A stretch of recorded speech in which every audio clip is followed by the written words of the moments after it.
Mateus capítulo 13. Essa parábola é maravilhosa, como todas as outras, né? Jesus, ele traz aqui aquilo que era realidade, né?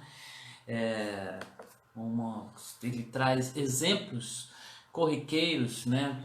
Coisas do nosso dia a dia. Olha aí minha sogra entrando aí. Deus abençoe você, abençoe meu sogro. E aqui ele traz a figura, né, de uma mulher preparando o pão, né, preparando aí a massa para o pão, né? E é uma imagem, né, na época muito assim, muito comum, né, se preparar o pão em casa. Hoje tem gente que ainda prepara o pão. Meu sogro, minha sogra, né, quando nós vamos lá visitá-los em Poços de Caldo, nós comemos aquele pão caseiro, né? Mas nós aqui da cidade grande, né, costumamos ir na padaria comprar o pão ou no mercado. Mas essa imagem, né, da mulher preparando o pão era uma imagem muito comum, né? E nessa ilustração poderosa aqui do reino de Deus, Jesus vai falar do poder, né, desse reino que veio para alcançar o mundo. Débora, Deus te abençoe nesta manhã. Então vamos ler o texto, Mateus 13:33, que diz assim: Disse-lhe outra parábola: o reino dos céus é semelhante ao fermento que uma mulher tomou e escondeu em 3 medidas de farinha, até que tudo ficasse levedado. O fermento, ele é interessante, né? Porque ele é organismos vivos, né? Aquele pouco de trigo que fica ali, ou algumas pessoas eu já vi fazendo fermento, ele pega um pouco da massa anterior, né? Que ele usou para fazer aquele pão, deixa ela num lugar e aquela massa, né, ela fermenta, mas o interessante é que ali cria, né, fungos, né, micro-organismos. A Ju, ela é adepta da tal da kombucha e ela fica aqui preparando, né? E aquilo são organismos vivos, né? Que ficam ali para depois ela fazer um chá. E aquele chá, ou como ela prepara, ela coloca ali os sabores, né? Fica com um gás igual refrigerante, né? Porque aqueles organismos provocam essa fermentação. Ana Lúcia, Deus abençoe você. Qualquer hora eu passo aí para tomar aquele cafezinho especial aí. Então são organismos vivos. Eu quero ressaltar aqui, nessa primeira consideração, que o fermento é vivo, né? Assim também a igreja ou o reino de Deus é um reino que é vivo, né? Esse reino que vem. Deixa eu só desligar aqui o áudio aqui do celular para não ficar fazendo barulho. Então o fermento representa vida, né? Representa algo que é vivo, que está aí para dar esse crescimento. Mas sem aprofundar muito, né, nas propriedades químicas aí do fermento, é interessante notar que a parábola fala que uma pequena quantidade de fermento é capaz de levedar, né, ou aumentar uma porção de massa que tem aí pelo menos 3 vezes mais, né, o seu tamanho. Então o fermento, ele realmente tem essa capacidade de levedar a massa, né? Quando a gente acompanha quem faz pão, né, coloca lá o fermento e fica esperando, né, aquela massa crescer, né? E você vai olhando ela mudando de tamanho, ela vai crescendo, crescendo, né, até ficar bem levedado e aí ir ao forno. O fermento, ele também é usado nas escrituras, né, para simbolizar coisas más, né, coisas ruins, como a corrupção. E olha que interessante, nós estamos aqui, né, às vésperas da Páscoa, né, e falando do fermento, né, como tudo bem, Serginho? Com essa conotação ruim na Páscoa judaica, né, o fermento tinha que ser tirado de dentro da casa. Não poderia ter ali nenhum vestígio de fermento, né? O pão que celebra a Páscoa é um pão sem fermento, porque esse fermento, né, está aí simbolizando coisas ruins, como a corrupção, né? E o pecado. Então, tirar o fermento simbolizava tirar essas coisas ruins. E Jesus ele advertiu seus discípulos, né, em uma ocasião, e ele usa a figura do fermento como algo ruim. Ele diz assim: vede, guardai-vos do fermento dos fariseus e de Herodes, né? Então Jesus está se referindo aqui em Marcos 8,15, aqui está representando, né, o pecado, a hipocrisia e heresia, né, dessas pessoas, que está representado aqui no fermento. Jesus ele fala, né, dessa coisa danosa, né, da má influência dos formadores de opinião que leva as pessoas a fazerem coisas erradas, a acreditarem em coisas erradas, defendem aí, né, o pecado, defendem coisas ruins. Então o fermento também representa isso. Sim, aqui a Débora está falando saudade, né, dos cultos, das nossas campanhas, né, de estarmos presencialmente, estarmos juntos. Recebe aí o nosso abraço, o nosso carinho. E aí nós vemos, queridos, que existe muita influência má, que também vai levedar a massa de forma ruim, né? Pessoas que realmente influenciam os outros para o que é ruim. Provérbios 6, eu separei aqui, Provérbios 6, fala sobre isso, sobre esse fermento ruim. Wilson, bom dia, seja bem-vindo. Esse fermento ruim. Provérbios 6, a partir do verso 16, diz assim: há 6 coisas que o Senhor odeia, 7 coisas que ele detesta, né? Detesta. Algumas traduções dizem: há 6 coisas que o Senhor odeia e a 7ª ele abomina, né? Nós vamos chegar lá nessa 7ª. Olhos altivos, língua mentirosa, mãos que derramam sangue inocente, coração que traça planos perversos, pés que se apressam a fazer o mal, a testemunha falsa que espalha mentira. E a 7ª é essa: aquele que provoca discórdia entre irmãos, aquele que provoca separação, o fermento ruim, né? Lá em Coríntios, 1 Coríntios 15:33 diz que as más conversações ou as más companhias corrompem os bons costumes. Isso é o exemplo, né, de fermento ruim. Que Deus nos guarde, né, Paulo, e nos livre desse fermento ruim. Mas aqui nessa parábola do fermento, Jesus usa, né, o fermento como algo bom. Nessa metáfora, né, o fermento representa o reino de Deus.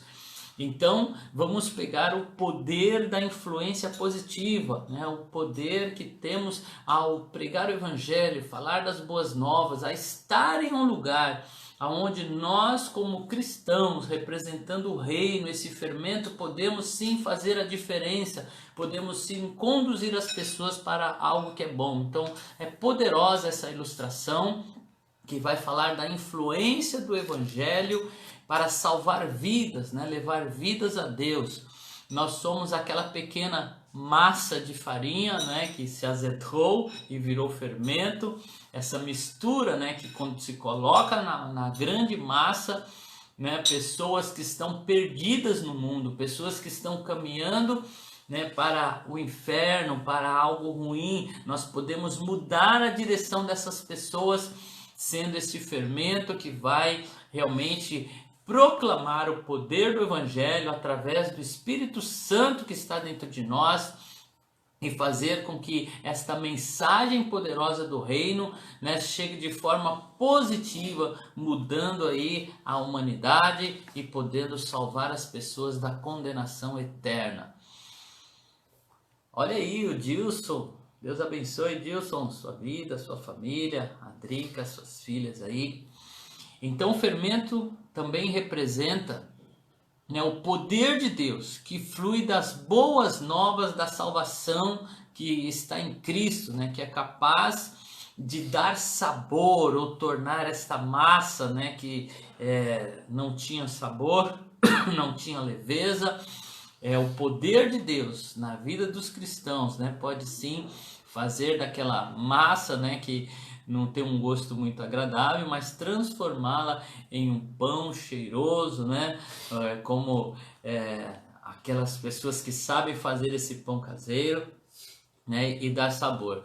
O Júlio, né, da Luciene, eu passei lá esses dias para pegar uma televisão para um irmão que estava precisando. A gente foi ali no Carlos e Natino e o Júlio estava lá, né? E ele falou: pastor, essa semana eu fiz um pão delicioso, né? Você devia ter passado por aqui. Então, é dessa forma que o reino trabalha, né? Então, o significado principal desta parábola é esse poder invisível da palavra de Deus, que muda, né, não somente assim, a massa, né, as pessoas, de um modo mais amplo, né, mas estou falando agora do indivíduo, o poder da palavra que muda o nosso caráter. Lentamente vai vindo e transformando as nossas vidas, pouco a pouco. Nós vamos nos tornando mais parecidos com Jesus Cristo, né? Então, a aplicação, né, mais forte desta parábola é a transformação de Deus em nós. Nós como indivíduos que vamos sendo transformados, deixando o velho homem, a velha maneira de viver e nos tornando cada vez mais parecido com Cristo, através da fé, através da busca pelo Espírito Santo. A natureza de Deus dentro de nós vai nos mudando e nos transformando em pessoas melhores. Pastor Clóvis, seja bem-vindo, meu querido. Estamos aqui falando das parábolas de Jesus. Nalda, Deus te abençoe. Então, a natureza de Deus está dentro de nós e vai se espalhando em nosso ser e vai fluindo através das nossas palavras, do nosso comportamento, esse fermento, o reino de Deus. Ele também está dentro do indivíduo, né, para que nós possamos nos parecer cada vez mais com o nosso Pai eterno, que está fazendo uma obra maravilhosa na terra, na humanidade e principalmente dentro de nós. Alguém já afirmou sabiamente o seguinte sobre o fermento, né? Para cumprir o seu papel principal, o fermento ele precisa estar na temperatura certa, ou seja, ele precisa de calor e pressão. Com o calor, o fermento ele se expande. Então, de fato, não dá para crescer sem passar, né, por lutas e tribulação, que representa aí o fogo, né, que vai fazer essa massa levedar. O crente, né, ele irá espalhar as boas novas do reino, mas ele sempre vai encontrar aí uma resistência. Porém, olha que maravilhosa essa aplicação. O fogo ele vai na temperatura certa, né? Quem cozinha sabe. Fala nisso, o nosso pastor Clóvis, né? Ele é aí um exímio cozinheiro, né? E ele consegue fazer pão na churrasqueira, né? Que Deus te abençoe, Clóvis. Então tem que ter a temperatura certa. E isso esse Deus nos garante, né? As lutas elas são controladas para não ultrapassar as nossas forças. Essa é a verdade que está lá em 1 Coríntios 10, 13. Ninguém vai ser provado, vai ser tentado além das suas forças. Deus é que está no controle, né? Deixando e dosando aí a temperatura certa. Bom dia, paz, minha querida pastora Raquel. Estamos aqui falando sobre as parábolas de Jesus, em especial nesta manhã sobre a parábola do fermento. Esse poder de Deus que nos leva a ser cada vez melhor, pessoas melhores, né? Então nós extraímos aqui 3 aplicações dessa parábola, né? Primeiro, o tremendo poder do Evangelho, que é capaz de alcançar o mundo inteiro. Aquilo que começou, né, com Jesus e seus discípulos, está alcançando o mundo. Esse fermento, né, está expandindo esta massa, tornando, né, cada vez mais o reino de Deus conhecido no mundo. Segundo, a invisível ação do Espírito Santo, liberada a partir das boas novas em Cristo. o poder invisível, né, do Espírito Santo que está aí dentro de nós, dentro da igreja, atuando no mundo. E terceiro, a visível mudança do poder de Deus disponibilizado em sua graça, o poder de fazer, né, na vida daqueles que se abrem para Cristo pessoas melhores. Patrícia, Deus te abençoe, seja bem-vindo. Então, de modo geral, o poder de Deus está atuando no mundo, está atuando aí através do seu reino, mas de forma individual. O Espírito Santo está atuando em mim, está atuando em você.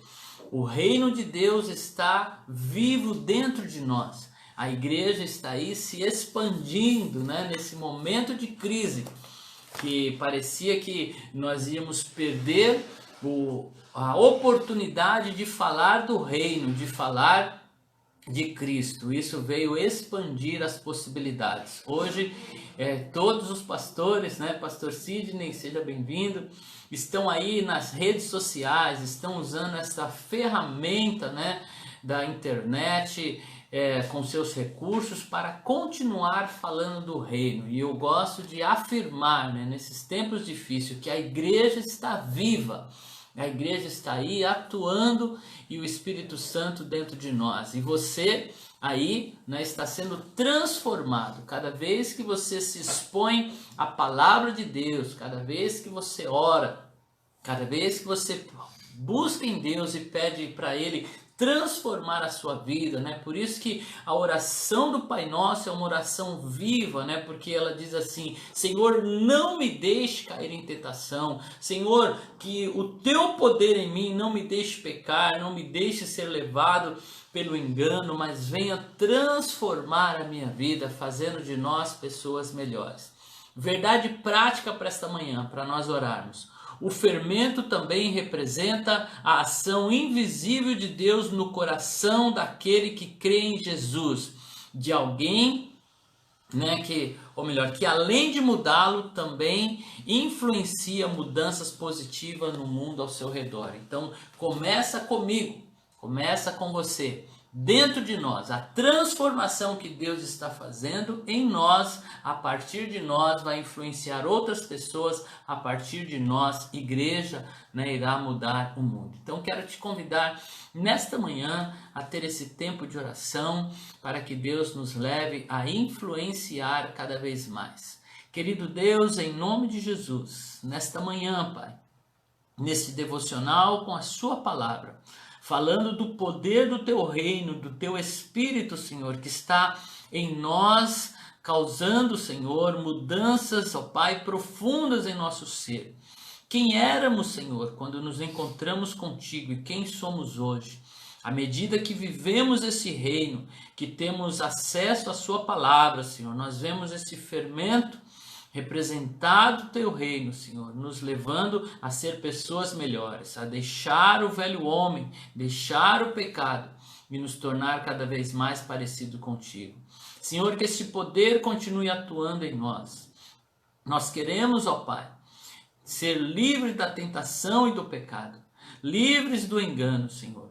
Ó Espírito Santo, por isso nós pedimos, venha nos encher plenamente, tirando de nós, Senhor, as nossas vontades que são carnais, que nos levam ao erro, e colocando a sua vontade em nós, ao ponto, Senhor, de não distinguirmos mais o que é nosso e o que é seu, pois estaremos cheios da tua vontade e do teu saber.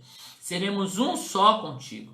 Senhor, nos conduza nesse dia, Pai, nos dê vitória, nos livra de todo mal. Deus abençoe e conduza as nossas decisões, ó Pai. Aquilo que teremos que fazer nesse dia possa ser conduzido por Ti. Tu és o fermento em nós, dentro, Senhor, desta massa que somos nós, que sejamos cada vez mais invadidos, dominados pelo Teu Espírito Santo. Ó Deus, e que possamos ser influência nessa terra. Ó Deus, que a nossa luz, como o Senhor diz, que vem de Ti, a fonte és Tu, Senhor, possa brilhar no meio da escuridão e possamos continuar sendo sal para essa terra, luz para esse mundo, em nome do Senhor Jesus.